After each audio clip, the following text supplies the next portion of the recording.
JRPGs often explore ideas of religious beliefs, rituals, and prophecy as part of their narratives, world building, and character development. Religion in JRPGs can take various forms and serve as rich and multifaceted thematic elements that contribute to the complexity and immersive nature of these games' worlds and stories. It provides framework for exploring fundamental questions about the human experience and the nature of existence within the context of a compelling and interactive narrative. So to further examine the ideas of myths and legends and rituals and mythology in JRPGs, I had the great opportunity of interviewing the Well Red Mage. He's a content creator behind YouTube channel GameLogica who deep dives into this exact topic. This is my favorite episode so far. I'm super stoked to get into that. Don't forget to leave a like and subscribe if you're watching here on YouTube, or if you're listening on the podcast apps on Apple and Spotify. Don't forget to leave a rating and follow along. You can actually listen to these episodes earlier on podcast platforms as well. So with that being said, let's get to the interview.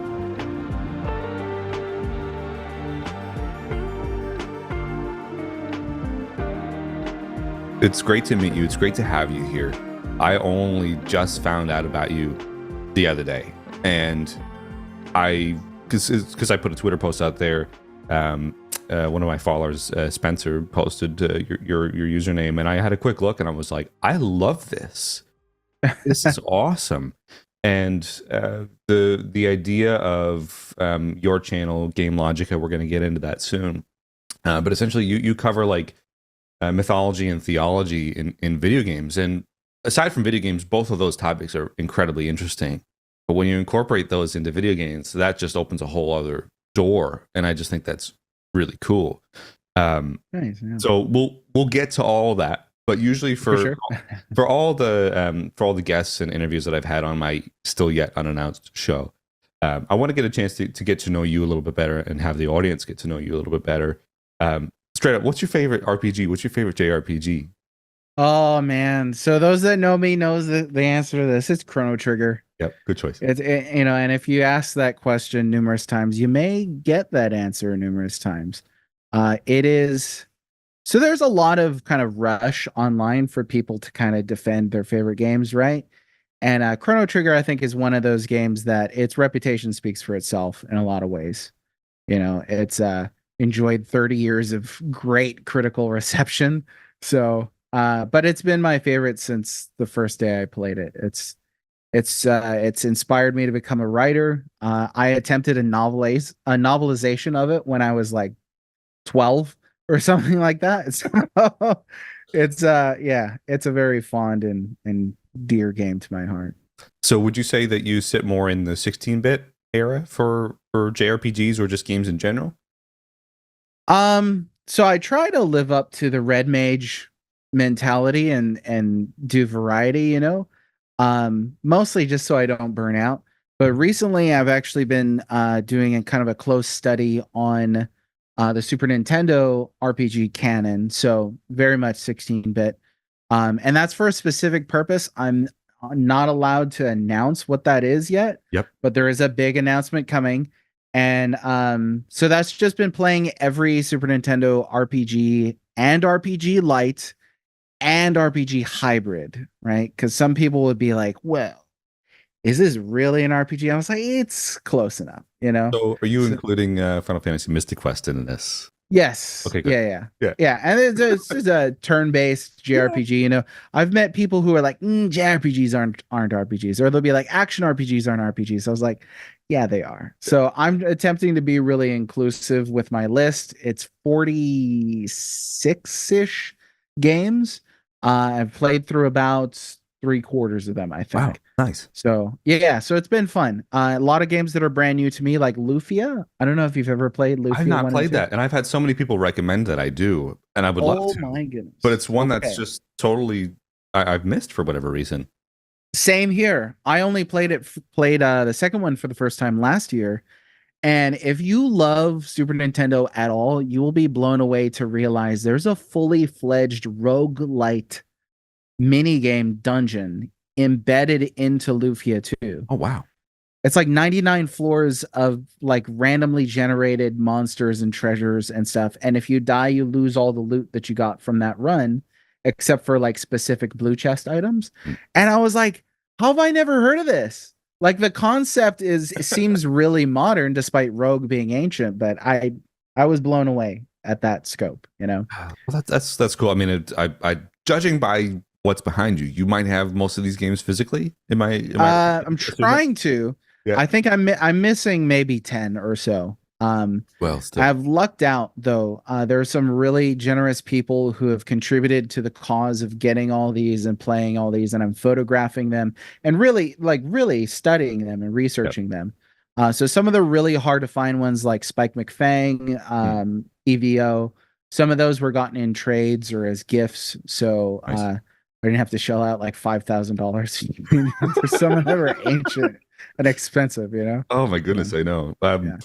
The last guest that I had on was a game developer. We touched a little bit on the retro gaming market, at least here in Australia, and even over the Mhm. last 10 years, things have tripled, almost even more so. So a game like Yeah. HBO, I remember seeing that at Retro Game Con in Syracuse in 2013, and being Uh-huh. floored by the price then. Yeah. I can only Yeah. imagine now what that's going for. Yeah. It was like right before the cusp of or right at the cusp of RPGs really becoming popular in North America, you know, before Pokemon and before Final Fantasy VII. So a lot of the really like obscure ones are so rare. Like I hadn't even heard of the Twisted Tales of Spike McFang until putting together this list and realizing, like, oh, here's an RPG I'd never heard of, you know? And then there's games that folk have never played. Robo Trek and Nindo Way of the Ninja, which is not great, but not a ton of people have played these games because they're harder to find. But I would tell anybody listening that you don't have to shell out money for those things. You can do trades, and I really do recommend you do nice, safe, trusted trades in person if you can. But there are guarantee there's people wanting to get rid of these things. They get older, you know, it makes sense. Um, and if they're not going to pass it on to their kids, then they got to get rid of it somehow. And it's a hassle to list. So trades, big on Good, trades. good information there, and very, very handy if anybody's looking to get into retro collecting or anything else like that. I mean, there are alternatives for games that aren't available, like in the U.S. Like this one here, we got a Terra Enigma Repro Yeah. for Super Nice. Nintendo. I mean, there's so many great games, specifically, 16-bit JRPGs, and more Mhm. so than what people realize, which I think is the important takeaway, at least from this little bit in the conversation. There's, I feel like 16-bit was the point where games and storytelling kind of started to collide, and then Mhm. from there, that was the foundation to get to what we have today. So yeah, whatever you're doing. I kind of have an idea of what you're doing, but I think what it is cool, and I really look forward to that. Definitely something that I can get behind. I Um, appreciate it. so I had again, I've only just kind of met you and trying to figure out who you are based on your social stuff. What kind of background do you have? Because it looks like you're into writing. You're an author. You do a lot of research based stuff for your content. I mean, tell me a little bit about you and what you do. Yeah. What do I not do at this point? It feels like, great. So this is what I do full time. My family is set up in such a way that I have that ability to do that. And I'm really thankful for it. So I try and use as much time as I can to create as much as I can. Um, I grew up in Hawaii, and that kind of influenced a lot of feelings that I have on the preservation of stories. And I think like that falls in line with my affection for RPGs. So, growing up, played a lot of RPGs, didn't really understand really when you think of games as art, what is art? And I think it's the result of culture, really. So some people may think, I don't really have a culture. Sometimes you meet people that say that. They're like, I don't really come from a culture. I don't have a culture. And they do, they just don't realize it because that culture is made up of all the stories that we tell, the products that we create, the content that we create, the things that we say, and our beliefs. And there's degrees of that. So I think Hawaii is really fascinating in that it's a really diverse place and it's a really small place. So there's a bunch of very different people groups living in a very small area. And so you get this exciting mixture of all kinds of different stories. And again, that kind of feeds right back into RPGs. Um, and it also kind of feeds into the whole GameLogica thing. Um, our core website um, has been around for 8 years now. It started off as the wellredmage.com. Now it's the-pixels.com, the-pixels.com. And again, there's kind of that variety thing. I just try and stick with the Red Mage shtick. So we've got a group of writers. We try and write, on really old stuff, and we try and write on really new stuff. So you're not just getting like, the cutting edge news. We don't report news or anything like that. We certainly don't break news. But for example, a couple days ago, one of our writers, our editor in chief actually, wrote a piece for the first Ultima, one of the oldest reviews on the website from 1979. I think the only review of a 1970s game, actually, because it's kind of hard to, piece together that context if you weren't there. But as far as games writing itself, I've been doing it for about 12 years. Come September. So it's just something that I think is really fascinating. I believe in the art of writing. I believe in the craft of criticism.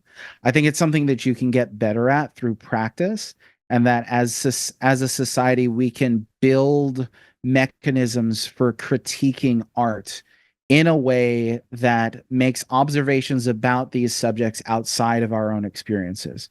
So we can say of a piece that it's a quality piece, whether we personally like it or not.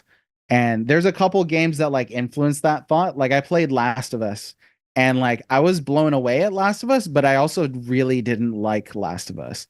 It's not the sort of thing that I find fun. Like when you put a gun to like a child's head in a piece of entertainment, I'm like, I don't find that entertaining. Agree. But right, like as a father, like Yep. that's something that like, oh, I should probably turn this. Like it made me super uncomfortable.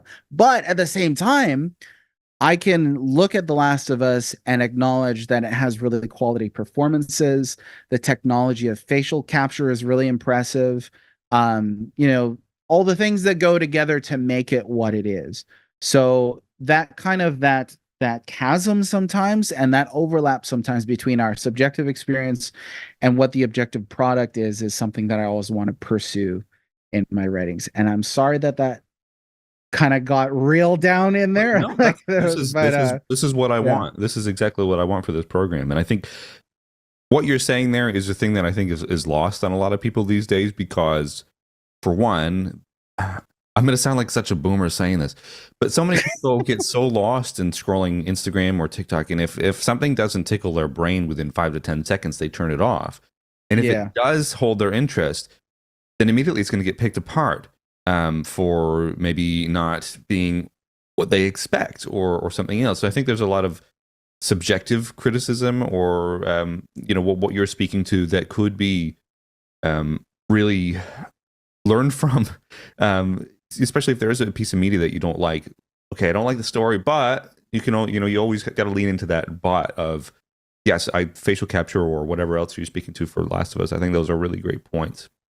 Yeah, and it's also to acknowledge that there may be a demographical difference or like an age difference or something like that, and some people may just want kind of that immediate escapism. Some people may just want to play a game and want to have fun, and if they don't, then that's it, and that's fine. I can't take that away from anybody.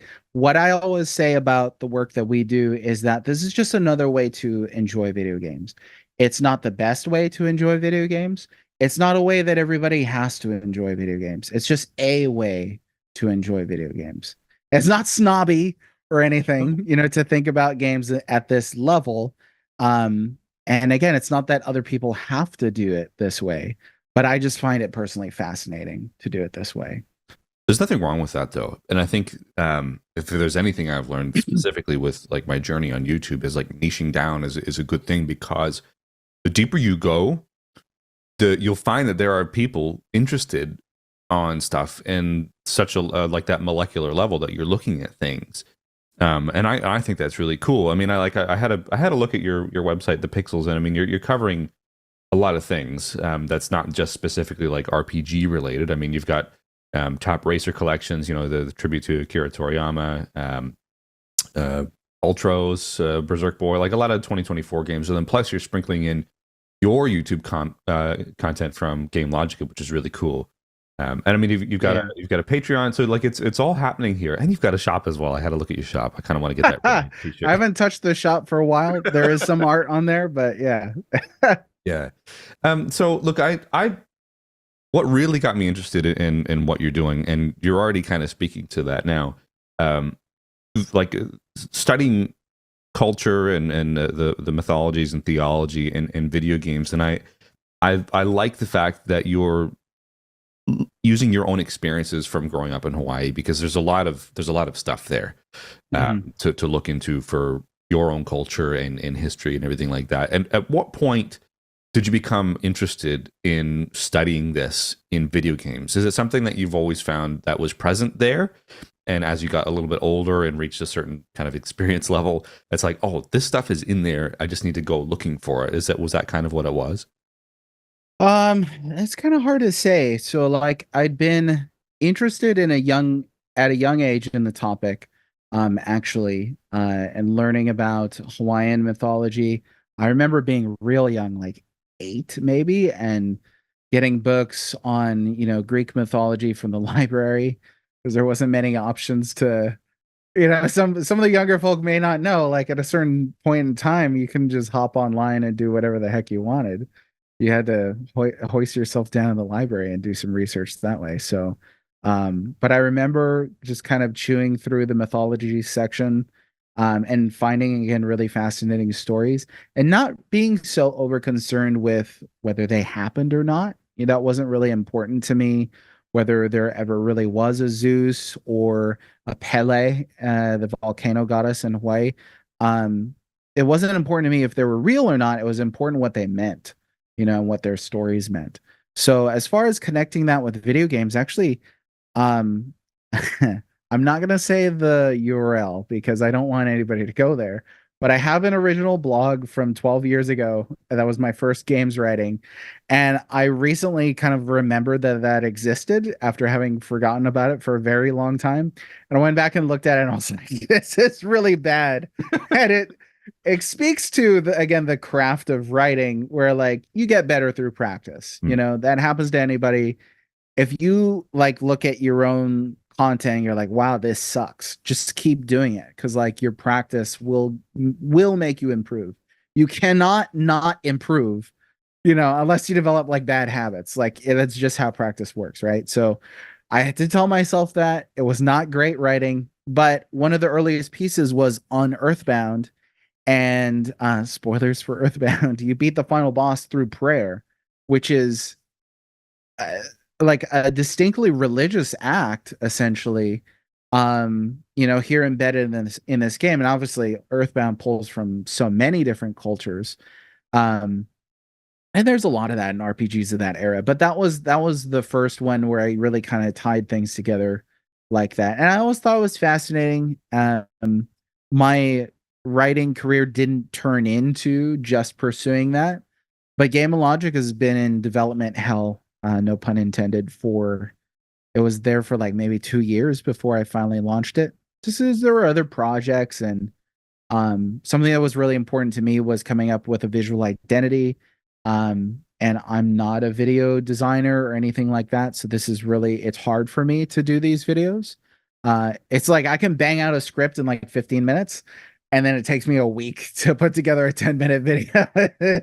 It's tough. So everybody that's doing videos out there, you're doing some hard work. Well, I gotta say, after looking at your YouTube channel, which is what I immediately beeline for, just to kind of immerse myself in your content, it's great. And there's some, like, immediately I think the first thing that I clicked on was as what most people would say, secret of mana. But it immediately, within the first minute, you're like, it's not mana, it's mana, because there's some Hawaiian tie-ins there, and I'm like, oh, this is cool, because a lot of stuff like what you're saying with Earthbound, like Paula using prayer on Gigas, like it's hidden in plain sight. And a lot of these developers, they know what they're doing with storytelling. Like they've put a lot of time and research and effort into making things interesting, and it's not like you don't have to go looking for it. but you just have to know what to look for, rather, for a lot of these themes and stuff that are hidden, like prayer. Nobody would think that, you know. Right. That's a good observation, I think. I tend to be a little snarky, I'll admit, and so I like to say it in a a bit of a knife twisty way. But it's something like, people will be like, classical music is boring and religion sucks, and then they'll go play a JRPG. And it's like it's The irony.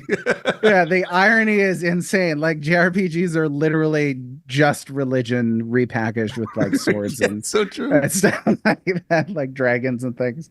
So yeah, once you see the connections, and I'm learning that this is not GameLogica specifically is not content for everyone. You watched it and you were open to learning. I'm discovering that there are people who are not open to learning, and I can't do anything about that. If they don't want to learn, then that's fine. Um, but it's not the channel for them. So like if, and I'm not saying I'm not, and I always have to say this, GameLogica, you don't have to be religious. You don't have to have any religious or spiritual beliefs to watch GameLogica, because it's not about my spiritual beliefs either.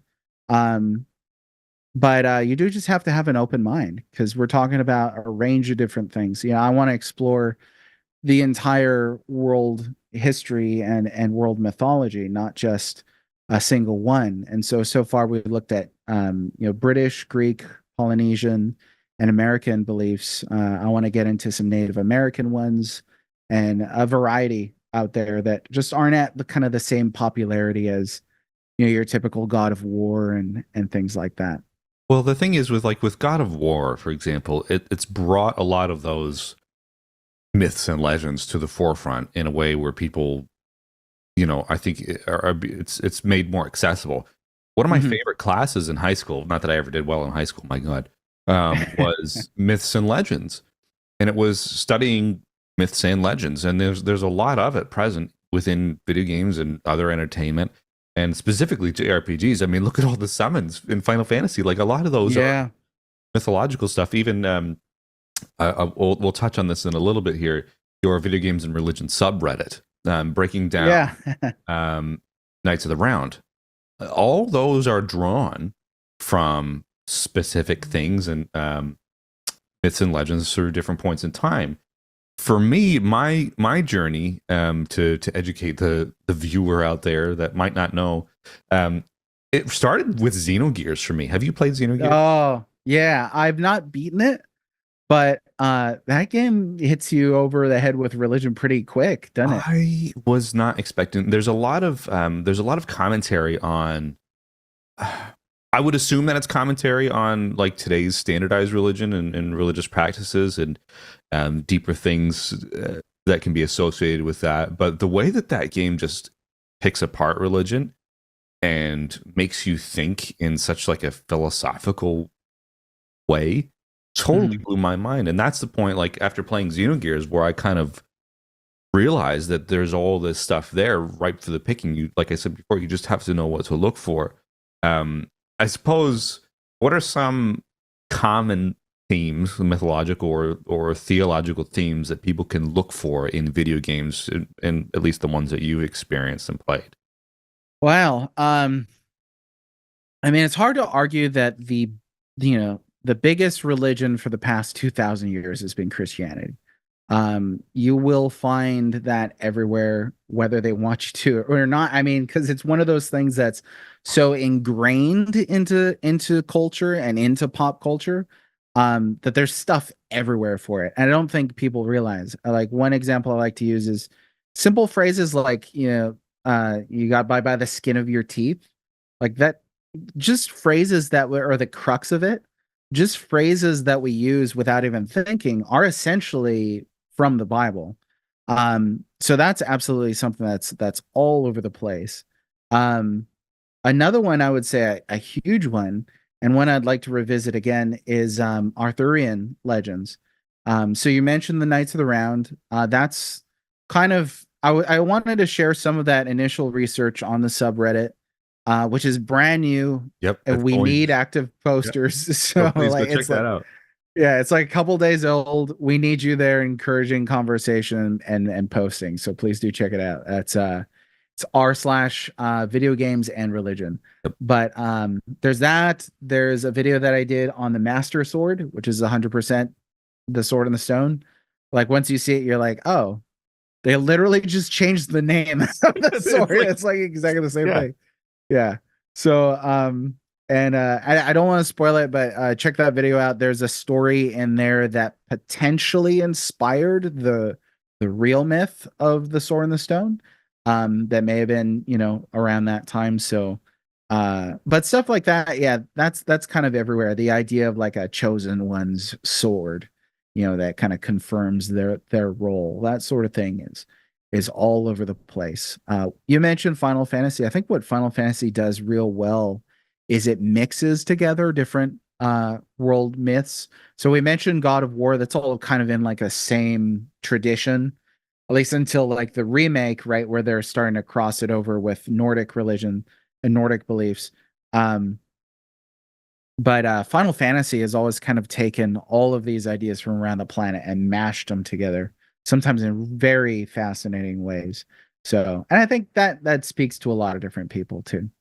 I agree, and that's one of the draw points for me, especially being more in tune with this kind of stuff. It's not just using a specific summon and just taking it for granted. It's like, okay, where'd they get Leviathan from? Or right. where'd they get Ramu from? Or where'd they get Ifrit or Ifrit from? And then you learn, like, okay, Ifrit was some sort of genie from one of the layers of like Arabic hell.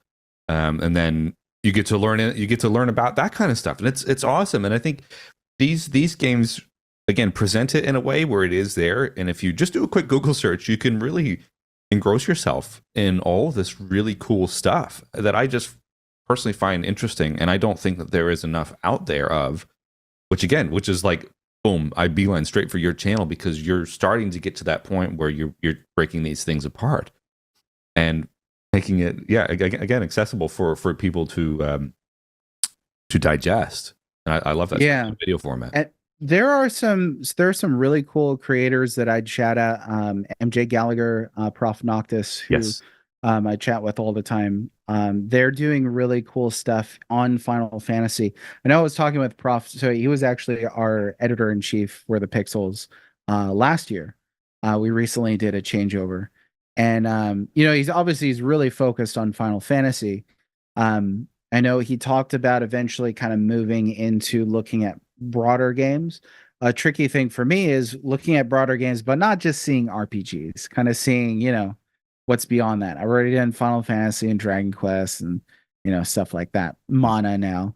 But definitely want to see, what else is out there, because there's so much in Street Fighter, Darkstalkers, Zombies Ate My Neighbors, all these different things, games that you wouldn't even think of.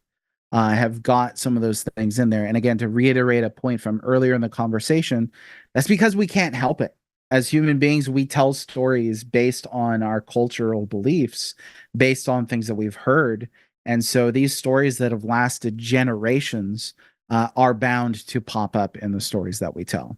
I just think that's so cool. And again, I think it's something that's lost on a lot of people these days, because I hate to sound like a boomer, but it's like all the people that are maybe our age and a little bit younger, they just take it for what it is, take it at face value, which is fine. But I think learning to, getting to learn the intentions that the developer had and all the research that they put into, especially a game that came out like in the 90s. Yeah. All the internet and stuff, wasn't accessible. There was a time where they probably went down to their local library or whatever and opened up books and learned, and then incorporated that into the myths and legends of their own games, which is why, like, again, your channel is super interesting here. I suppose this is kind of a deeper question here, and I'm on the free Zoom, so I might have to drop you another. Oh, yeah, call, that's fine. in a few minutes here. I suppose how could different cultural and religious backgrounds influence players' interpretations of like theological, mythological themes? Like, do you think people have to be open-minded in playing these games, especially if you're of a certain way? That's an interesting question. Yeah, I think you do and you don't.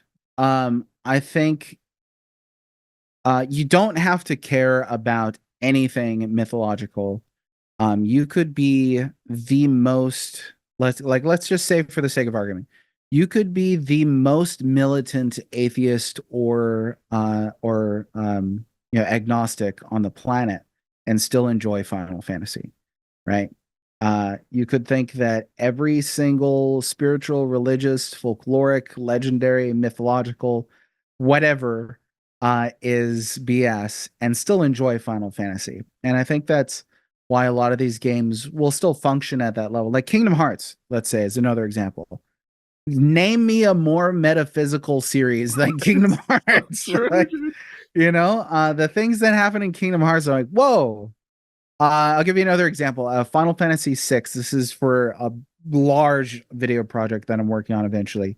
Reading through Dante's comedy, and I never made it to Purgatorio. Finally finished Inferno. Good gravy. I found a translation that I really liked. I don't read Italian, so it had to be a good English translation. And the reason why I did that is because Final Fantasy VI takes a lot of inspiration from Dante's comedy. The final boss fight is one that's discussed quite a bit with kind of the Kefka Tower, right? Being sort of like evocative of symbology and imagery from the book. But a question I wanted to ask is, can you place the characters anywhere in the comedy? Like either as like people in Purgatorio or people in Inferno? Because they're kind of flawed characters, right, in a lot of ways. And so maybe there's an angle there, and I think there is. And so that's something that I'm working on placing. Was it 13, 14 playable characters? Even Go-Go, I was like, the mime, surely he's not in here somewhere. Yeah, I think that there's a good argument for that. Now, there's something here in terms of a pitfall. And I think we got to be careful of saying that because I see these connections, that's what the developers meant. It might be what they meant, might not be what they meant. Because we have to admit there's a lot of similarities in religion. Trying to combine them both, right? And mythology, theology, yeah. There's a lot of similarities. There are some borrowed ideas. There's some ideas that arrive seemingly separately that are similar. And so, I don't know if Sakaguchi-san read the comedy before. I'm pretty sure he did for the Kefka fight at the least. Yeah. But I don't know that the whole book kind of influences the structure and frames the game. It might not, but it's a theory at least. And it's one way to kind of appreciate both things, I think. So there are people who will play Final Fantasy VI who would never read the comedy. There are people who would read the comedy who would never play Final Fantasy VI. And I want to try and speak to both of those people if I can. I think so. To me, yeah. Sorry, the thing what you're saying there is like how it's interpreted, and it's funny because the game devs, for example, like Final Fantasy VI, Square, and Sakaguchi and his creative team, interpreting that story and twisting it and putting it into their own story, so that way we as the players can interpret that and then can use that as kind of like the gateway piece of fiction or whatever, and to look into Dante's comedy or whatever else and find those common themes between the two, and read something older, of course, than Final Fantasy VI, and start to be like, oh, okay, this makes sense for Final Fantasy VI. I can almost place these characters, like you said, in little bits and pieces here, but not only Final Fantasy VI, but other things as well. And you start to draw the line. It's like, okay, yeah, there are comparisons here, and these people were influenced by them. And I think that's one of the cool things about JRPGs, not specific to JRPGs, but one of the cool things about JRPGs specifically that I really like. I suppose, what are some of your favorite games that have incorporated these kind of themes? I mean, it doesn't have to be specific to JRPGs. I mean, that's what the show is about. But if there's anything else broader out there, I suppose that isn't JRPGs or is JRPGs, what's your kind of favorite themes that you've seen throughout your time as a person who enjoys video games? everything. That's so hard. You know what I mean? Like, You know, I'm glad that you asked. I'm glad that you gave the clarifier of not JRPGs, right? Because like I get the sense that you and I can talk about that like for the forever. next Yeah, 10 years. Yeah.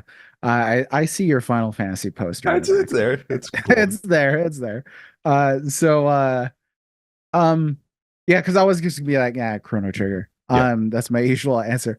But no, Darkstalkers is one that I mentioned earlier. As a kid, I was also really into the horror classics, Hammer and Universal. And that's pretty much like they made a fighting game that was literally just like, you know, the Universal monsters. You've got, you know, Creature from the Black Lagoon and everything in there. And those all come, well, most of them that come from like a strain of ideas, you know, that go back further and further. Vampires, I think, there's a lot of different fascinating ideas in various different cultures. I was like, do Hawaiians have vampires? I haven't found one yet, but maybe they're We'll out find there. out. You Yeah. know? Yeah. Um, I think fighting games in general have kind of like an interesting approach to lore. But there's, yeah, gosh, there was one on the tip. Oh, I know what it is. So one game that really kind of stunned me, and it's the only game I would say this about. Journey, the game Journey. Yeah. Not the Atari one. You'd have to be looking real deep for something like Yeah, that's a joke for the 40 somethings in here. I think that was like Escape Journey or something. yeah. Journey Escape. Anyways, Journey from that game company. Beautiful game. You have to be in a certain mood and mentality for it, I think, because it's a very slow game. You know, I recommended it to people and they're like, all you do is walk, boring. I was like, okay, well, if you need to shoot stuff, that's not the game for you. But if you want to have like a very pensive experience in a game, this is one for it for sure. Very mysterious game, but the only game of which I would say it gave me a religious experience. So the first time I played it, I encountered somebody, kind of a friend along the way. And the way that it sets that up is real curious, right? You'll just kind of randomly meet somebody. You don't know if it's a human player or not. And I lost them along the way. And that kind of hurt. You know, it's a journey. And the feeling of being alone on that journey is not great, especially in the darker scenes in that game.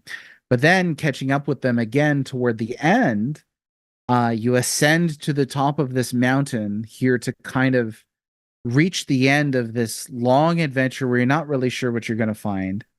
And you get there, and whoever this person was got there and was waiting for me, and they drew a heart in the sand. Oh. And I was like, it was just like a sense of like community.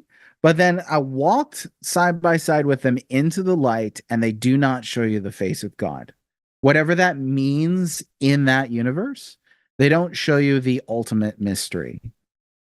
Yeah, they don't show you what's behind that universe. And I was floored by like all the little creative decisions along the way to go that, and come to discover that there's a theme that plays towards the end, and in the soundtrack it's called Apotheosis.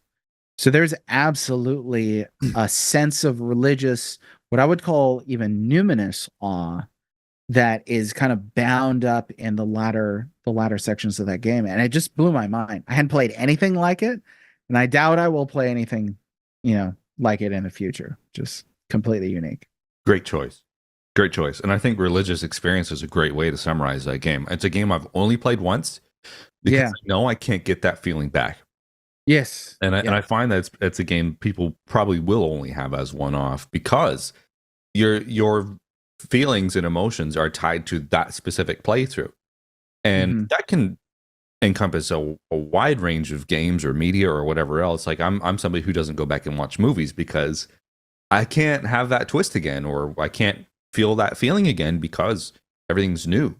There's a theme, or maybe a conversational theme that a lot of people say, like, if there's one game you could forget to experience again, what would that be? And I suppose I would actually like to ask you that question. Is there a game that, you know, you've had that aha moment, or you've had such a great experience or emotional connection with, that you have experienced, that you wish you could just, like Men in Black, just wipe your mind an experience again, what would that be? Again, I usually say Chrono Trigger Yeah, same. when I see that. It's a You know, default. it's envious. I don't know how old your children are, but my oldest, he recently decided to play Chrono Trigger for himself. Nice. And there's jokers out there who would be like, you're just forcing your kids to play these things, so so they can be out of touch with their own generation. I'm like, shut up. But I got this.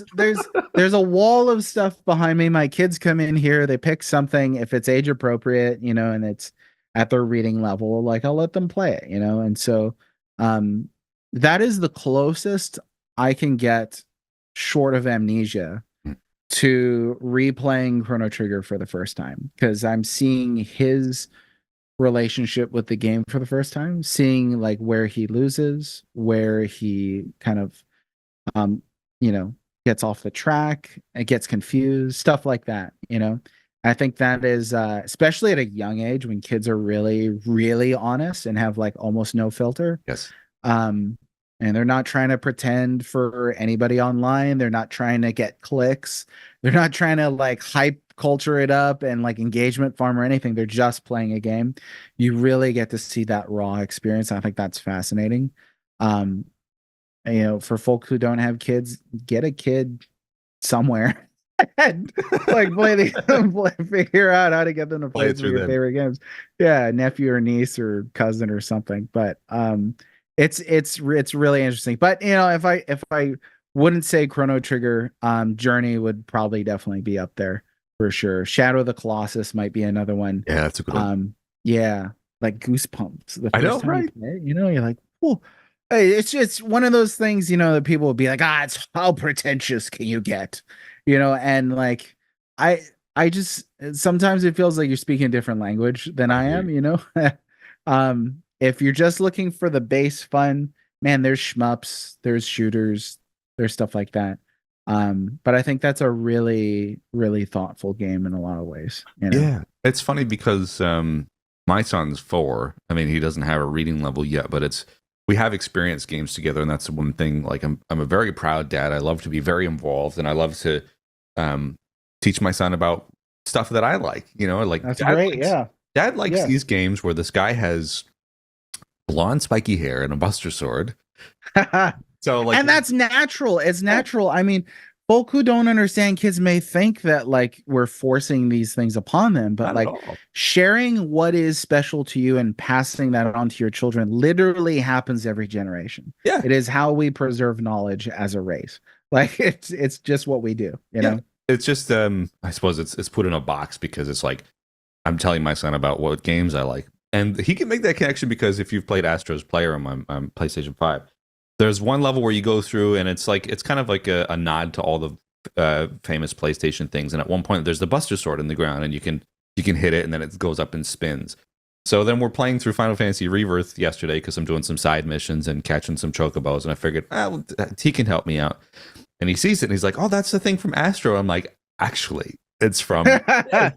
And when we get to that point, yeah, I would love for my son to play Chrono Trigger, and I would love to experience that. And I would like to play the original Final Fantasy VII because that was the big one for me when I was a kid back in Yeah. 97, 98, playing that for the first time. Like all these games are very important because it's something that I think that generations older than us. I don't know how old you are. I'm 30 right now, but I think generations older than us didn't have video games incorporated into their upbringing. Maybe they had books and stuff, but now we have this interactive media that we can pass down. And I think that's really Yeah. cool. And again, to kind of tie it back into everything here, there's a lot of myths and legends and theology that's passed down within games specifically that we can then learn from. I think that's really cool. Yeah, I have to agree. And I think it's really easy to compartmentalize gaming history. Some people will be like, "Well, I only play modern," or some people, "I only play retro." What does that mean? Almost nothing. Doesn't mean It anything does- now. Right, yeah. Modern is not going to be modern forever. It'll be retro eventually. What is retro? People will be like, anything that's not current. What does that mean? If they release Trials of Mana, for instance, on the Nintendo Switch, does that make that game, modern when it's really just a remake of a game from 30 years. If it was straight up ports, I don't know. So it's there are ways in which people will figure out how to categorize you that I try to resist. And maybe that comes back to the whole Hawaii thing. Like I come from a mixed background, got a mix of ethnicities. My marriage is mixed, my children are mixed. There's mixtures all over the place. So people will try and categorize you, ethnically, racially. You'll try and categorize you by education, by age group. And they'll try and categorize you based on what games you like too. But it's a weird point to make, I think, at the end of a conversation like this. No, but it's very I don't know if this is the right word because it's still, my brain isn't still functioning. I think it's a very poignant thought because it's great that there is. Hang on, I need to look that up because I want. If I'm going to use a big brain word, I want to make sure I'm using it right. Poignant. It sounded like you pronounced it right too, which that one's always a hard one for me. Poignant. Poignant. Okay, maybe that's not. What it looks like. It's poignant. I think it's a very great point to make because poignant. Sorry. No, it's funny. But I think coming from a different blend of backgrounds for your lineage and then your children's lineage, I think that's a great thing because there's so much that you can learn from. So, like, for example, there is that saying of opposites attract. It's great. And then you can kind of branch off and learn. And I think that's a very important thing. And again, that's all hidden in plain sight with video games and the JRPGs specifically. I mean, this is what this show is about. But I like to break off because there's we're real people. We play games and we live life. I mean, I don't know. Right. This is just how it is. Exactly. I think that what you're doing is really great. I'm going to leave links down below in the YouTube video here for the video podcast and then Spotify and Apple Podcasts as well for all the stuff that you've been a part of, such as GameLogica on YouTube, the Video Games and Religion subreddit, the Pixels website, and then your Twitter. You've got a very large Twitter following, and you're posting quite often. And now that I follow you, I'm like really in line with what you're saying. I think that's great, and finding some like-minded people in who are interested in this kind of stuff is great. That's one thing, but finding people who are not afraid to dig a little bit deeper and who are interested in digging a little bit deeper in these games that we know and love is really great as well. I appreciate it. Yeah, Twitter is an interesting app in it where it really values short form content, or disposable content, I'll say sometimes. And so you get, questions like you can only wipe one out of existence and the other one you can keep. And so like, it's fun. It occupies time while you're doom scrolling, but like sometimes trying to inject a larger conversation into Twitter, it sometimes works, sometimes it doesn't.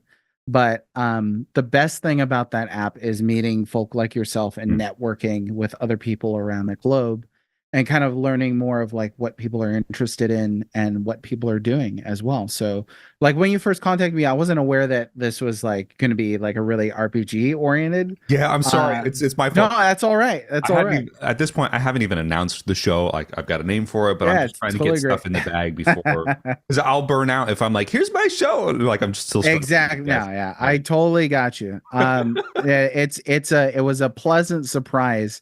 I always joking. I'm down to talk pretty much anything. I can make stuff up if you want me to, like about subjects that I don't know, but like these are subjects that I really like. I on the one hand, like I don't want to be thought of as a guy who only does RPGs, but on the other hand, I do a lot of research into RPGs.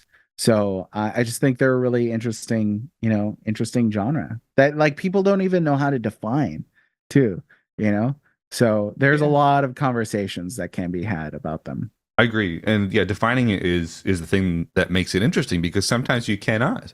Because there's that whole thing. Is it JRPG? Is it turn-based? Is it action? Like, so it's... Okay, sure. There's a big... Think of it as just a giant funnel, okay? And all these games sometimes fall into that funnel. And no matter what it is, we can like it and then we can learn from it. And that's what really drew me to what you do and specifically like your GameLogica stuff, because that, I suppose for people nowadays, videos are a really great way to digest content. And I love long form content. I mean, all your videos here are kind of 10 plus minutes. I mean, you're getting into Dragon Quest, the myth of ancient red mages. Like that's a great one to start out with for your channel, pretty much. And you're doing really well so far. I mean, you have other things out there, but speaking specifically to YouTube, like you're seeing growth here, and it is a niche that people are interested in. That's great, and I wanted to highlight that today. I appreciate that very much. Like I said earlier, it's an exciting but also kind of a frightening platform for me in a lot of ways. I want to get beyond kind of just the things that I've posted so far, just RPGs, and get into more stuff. But there's more coming. I wish I could work more on videos, but I got other projects. The next one's going to be the second part of the mana episode. So that one's going to be more focused on how to increase your mana, at least according to the Hawaiians. Yeah. So don't watch it like a how-to video, especially since it's going to include human sacrifice. Yes. And so you may not want to take notes on that for your everyday life, but it'll be an interesting bits of history that I know people have not heard because man, I grew up there and I hadn't heard these stories until last year. So I had a really exciting tour of the last temple, Heiau, that was built in Hawaii by King Kamehameha, and a really haunting experience. Just kind of being there and seeing a place that's forbidden and off limits in a sacred way, where they killed people. And drank their mana. Yep. So yeah, there's a lot of those stories that I think are really interesting, pretty dark, but also fascinating from a historical and mythological standpoint. So history is dark, man, and I think the important thing is we learn from it. Of course, not necessarily repeat some things. Exactly. But learn from it, try and understand what people before us were doing, where they came from, what their train of thought was. And again, all this stuff is incorporated into all the media that we enjoy, but we just take for granted. And it's people like yourself that are looking into this and processing that knowledge and making it in a digestible YouTube format or an engaging Reddit post, video games and religion. I love that idea, video games and religion. I'm not specifically religious myself. I went to Catholic school for however many years. I didn't believe in anything. I was just a kid. Right. This is right. Yeah. Eventually, when you're a certain age, you can come to your own conclusions. Would I say I'm spiritual? I have no idea. I think there's always just been a big, giant question mark in terms of what's actually out there, what's whatever. And I think some of these themes really are great food for thought for people to come to their own conclusions. And I think that's what makes what you're doing important. Yeah, they're universal, aren't they? We all kind of deal with the same questions at some point in time. What am I here for? If anything, is there any meaning to life? Is there any greater thing beyond us? They're all important questions, and people can answer them in their own ways, So I think too that people respect not being preached to, I hope, in these videos, I don't really want to set that up. There's a lot of avenues out there. If you want to get preached to, sure. you can find those. You say that in your channel trailer as well. I'm not here to say that or whatever. I'm here to important for me to inform you. Yeah. And if you're open-minded, then you can come to the table and then learn. Right. Exactly. I'm not looking to convert people to anything. You're in Australia. You couldn't come to my event anyway. I would love to, right. Eventually, but yeah. Well, very good. Well, I really appreciate you taking the time to chat with me today, and especially on short notice, because I didn't know you last week. And that's sure. Yeah. It's kind of surprising, isn't it? That's how the internet works though. It's cool. You find like-minded individuals and you can make connections easy. Absolutely. Yeah. So networking is a really great thing. And then, finding like-minded people who are interested in this stuff is very important as well. So just to reiterate again, I'll have all the links down below for people watching or listening, whether you're on YouTube or Spotify or whatever. All of the relevant links for GameLogica, the Well Red Mage, the pixels, everything is going to be there. So please go check out the content and engage, because I think you've got a great platform and it's steadily growing as well. Thanks very much, sir. I appreciate it. Thank you. That's all good. So thanks again to the Well Red Mage from GameLogica. This was a really great and very informative and thought-provoking episode. Honestly, I think we could have gone for a lot longer, but I was also very sensitive to time, so I didn't want to have it go longer than the hour mark. But I hope you guys enjoyed this program today. If you did, don't forget to like and subscribe here on YouTube, and maybe comment down below. Let me know your thoughts on the stuff that we talked about today. Anyway, thank you so much for listening and watching today. I hope you have a great rest of your day. See you again on the next episode. Ta-da.